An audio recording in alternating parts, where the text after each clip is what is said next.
So here's the issue. Everybody has like different levels of consideration they have to take when it comes to the freedom they have to do things. So, for example, people who have some money are in more of a position to accommodate any future needs they might have to, satiate than people who have no money. Disabled people might not be able to do things that not disabled people can do in order to help themselves. So, like, here's an example. One of the best things that you can do to help with depression is to go on occasional walks. That's true. Not everyone can walk. It sounds such an obvious statement, like kind of self-evident, like, well, obviously. Well, then how do you so what is it just nothing then for people who can't walk, so like it's null. Like, what do you do then? Well, obviously in that specific case you can still do wheelchair walks or whatever. You can't account for every edge case, but I wanted to talk broadly about what you should do right now. So I'm going to speak to what I think is like the most sort of broadly disadvantaged member of my community.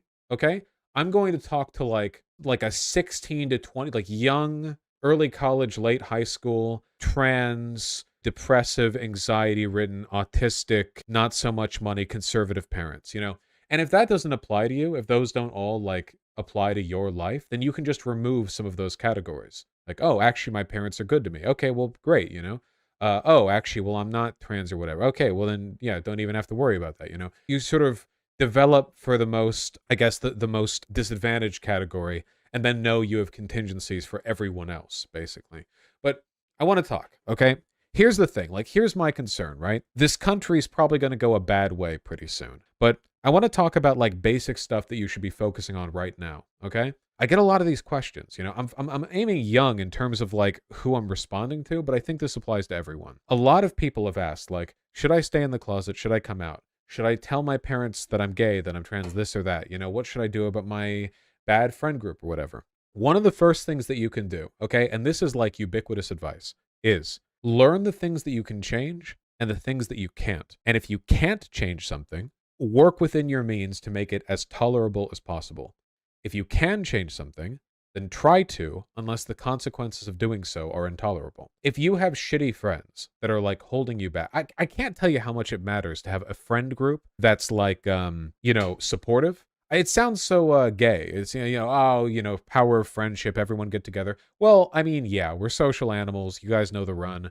It's actually really important. So many people suffer needlessly by telling themselves, if I didn't have these shitty friends, then I would have no friends at all. I don't know if I've ever met somebody who regretted cutting off shitty friends because they were then lonelier after, Loneliness is a template upon which you can paint. It's very difficult to reform having bad, unsupportive friends, Is it possible you might jump the gun here? Sure, it's always possible. But generally speaking, like, well, what's the first thing you should focus on? Whatever you can do to improve your social life, I strongly suggest you do it, okay?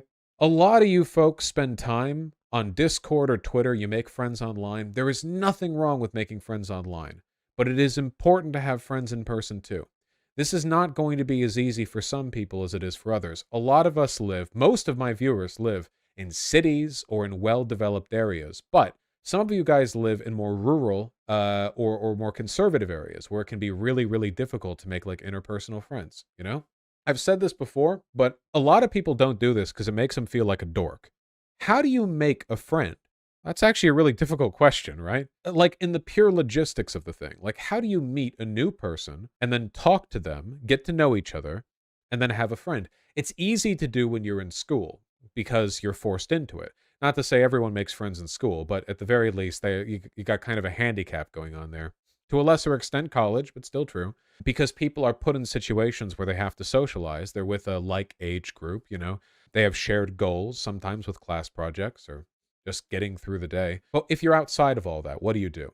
Well, it sounds dorky, but I swear to God, no matter where you are in the United States, unless we're really talking the sticks. I mean, unless we're talking you live in a town that's got a couple thousand people or some like blighted suburban development that's right off a freeway overpass that hasn't yet had a commercial district put in nearby. I mean, unless you're in a situation like that, you can probably Google local events in your area, and there are probably some earnest people who are setting stuff up nearby that you can attend. I remember back when I was in Los Angeles after college, I was a bit, bored and lonely. I went to a couple of still art paintings. I went to a couple of hiking groups. Literally, just people would just meet together and hike, a group of like a couple dozen people.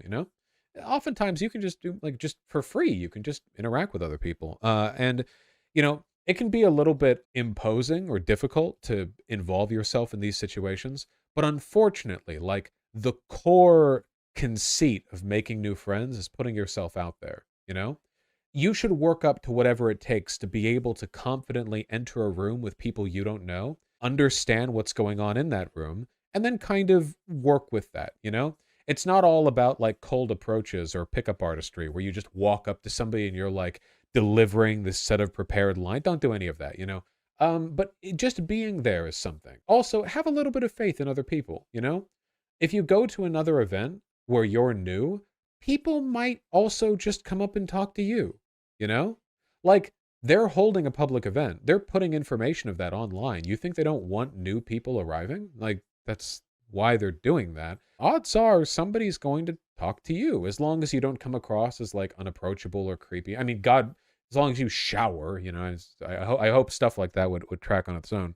I know this might seem like really basic, but we live in an era now where it's really easy to make friends online because social media is incredibly efficient and very like well developed to corral together people with shared interests. So it's really easy to meet each other. There's a very low barrier of entry when it comes to entering these social spaces and talking to new people.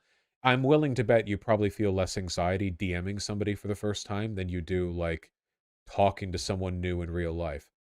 Just guessing. Vaush, I made friends after moving by going to my kickboxing class. I wanted to do it before, and the friends I made came along naturally from interacting with the group. That's what you have to understand. Everything is so certain these days when it comes to like the direct empirical outputs of social interaction. Social media is literally gamified with likes and retweets and such. You can see numerical representations of people's popularity. That doesn't happen in real life, so people I think can feel a bit more on edge, and that might put some of you guys off. But your goal when interacting with people isn't to like go in there to make new friends. It's to interact with people and have pleasant interactions. Think about it from the ground up. You don't build a house, you lay a foundation.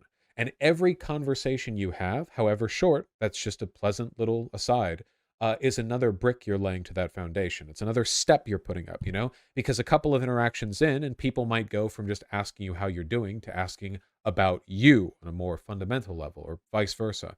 A greater interest reciprocally in, who's friends or who's not. Just pursue interactions because those are the only things you have control over, not friendships, not relationships.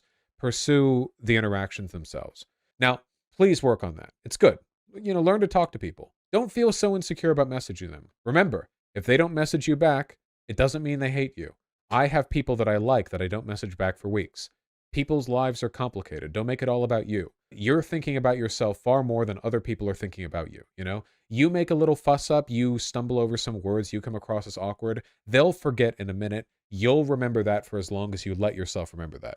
That's you. It's like, how many of you still remember awkward moments in like middle school classrooms? Do you think anyone else in those classes remembers your little moment? No, but no, of course not.